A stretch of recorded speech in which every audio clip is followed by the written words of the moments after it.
Got it. Hi, this is Memoirs of a Little Girl with Big Ideas by Claire, originally Koch, Langham. And the first chapter was Fasten Your Seatbelts. We're about to land at Kai-Tak Airport. The Pan American pilot booms suddenly over the loudspeaker. And the chapter will be recorded separately, and it ends with little did I know I was at the. So there I stood, getting off the plane, a young woman with light brown hair, blue eyes, searching, hoping somebody would meet me. Little did I know I was at the threshold of an amazing 2-week adventure, one that would include a romantic evening with a handsome young Dartmouth College scholar, the purchase of beautiful Chinese treasures handcrafted by artisan Chinese refugees, and being photographed with the actor Kirk Douglas, father of Michael Douglas, and having the Chinese press identify me as that actor's wife in the caption under the photograph. I didn't see anyone to meet me, but for now I stood tall, a little girl with big ideas, trying to stand out and be noticed among the crowd in the Hong Kong airport at the arrivals terminal. And then a summary quickly of chapter 2. I felt like I was becoming Alice in Wonderland, hanging on to positive thoughts, trying to stand tall in my 3-inch high heels. I replayed in my mind the words of my Chinese classmate. No need to worry. Helen will find you. I should have realized that I was a Waldo in any Hong Kong crowd. And then that chapter ends with, it's many pages, a lot of adventures there. So it ends with, it was this one, I'm wondering what would happen. It was this wondering that filled my thoughts on my very last night in this Chinese city that was still a British colony. On that last night in Hong Kong, exhausted yet excited, I stretched out on the bed in what had been my home for the past 2 weeks, atop Hong Kong Island's Victoria Peak, on the top floor of the women's high-rise dorm of the prestigious University of Hong Kong. Kept awake by unfamiliar others chirping, what whispered chatter, and a low whistling wind, I reflected back on that emotional prick of pain that pushed me on this path, my silent rebellion a decade ago that wound the clock's spring that propelled me into this faraway place. Yes, it took more than a prick of pain and more than one happenstance to set my wheel of fortune spinning. Boarding an imaginary time machine, let's travel back in time. Chapter 3. Faraway places with strange sounding names. My earliest inspirations came from songs on the old RCA radio in the living room of our very small 2-bedroom bungalow my parents were renting at the end of the World War II decade. At that time, we were living in the small town of Commack on Long Island in New York State. Is this a chapter you've heard before? No, not yet. I don't think so. Even though we lived just 40 miles east of the Big Apple, New York City, we could have been most anywhere in rural America. That's how small this place was at that time, just after World War II. Native American arrowheads and tiny paint pots were dug up in our backyard as we planted a vegetable and strawberry garden. This little potato farming town that had one church, a small dairy, a tiny one-room general store that also served as a post office, and a firehouse that had also been the one-room schoolhouse. Teachers were so proud that a new 5-room schoolhouse was built for the 100 students from kindergarten to 8th grade. And I started kindergarten in that little school. It was the music, the songs on that old radio that brought the world beyond into my life.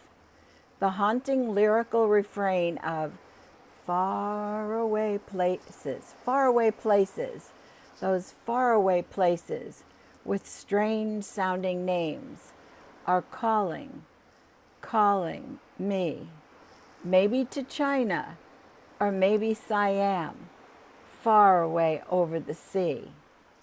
And then there was the song Sentimental Journey, going to take a sentimental journey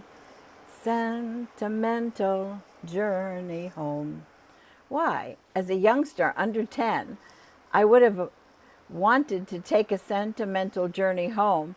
I have no idea. I was born and raised on New York's Long Island, and with the exception of visiting relatives 30 or 40 minutes away, I had no place to long for.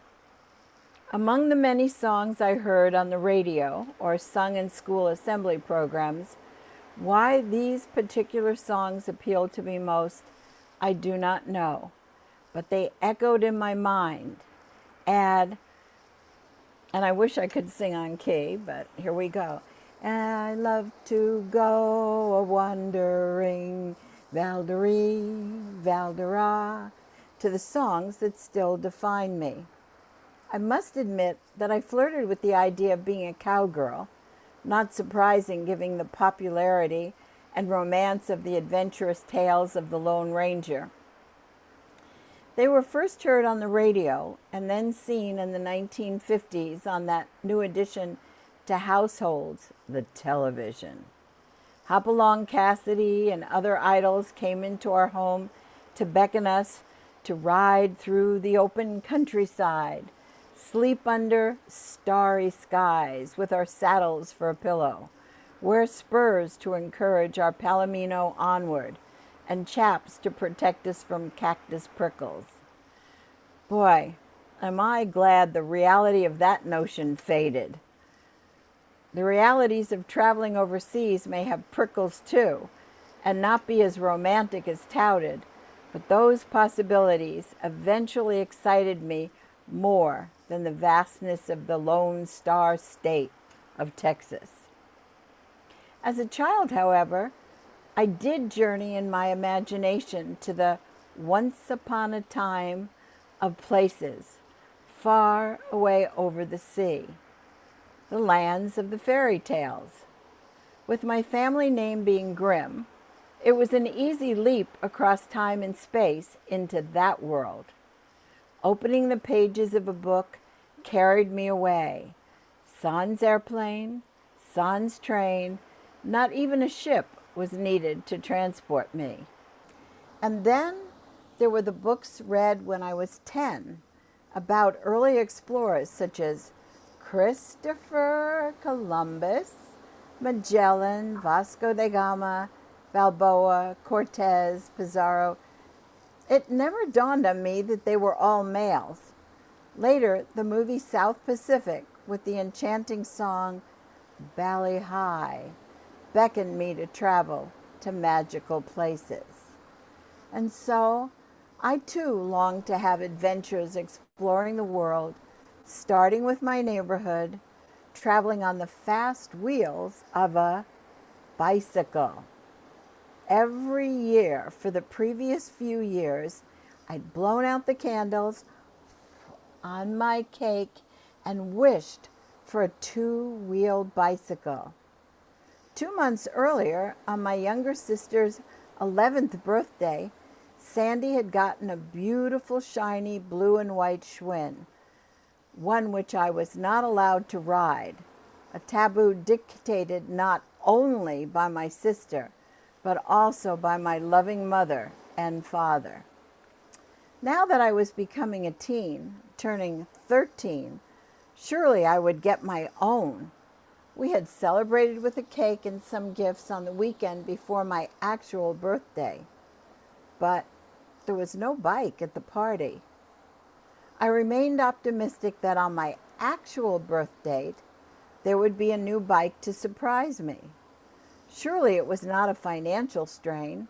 My mother had just returned to work as a bookkeeper after dedicating the last 13 years to raising her two daughters, and my dad, a pharmacist who had graduated from prestigious Columbia University, had a good job as a medical sales representative with Letterly, a division of the worldwide American Cyanamide Company. My birthday present was not at all what I, nor you, would have ever expected. Chapter 4. My surprise gift. Should we make a separate video recording for each? Yes. Okay. Good job.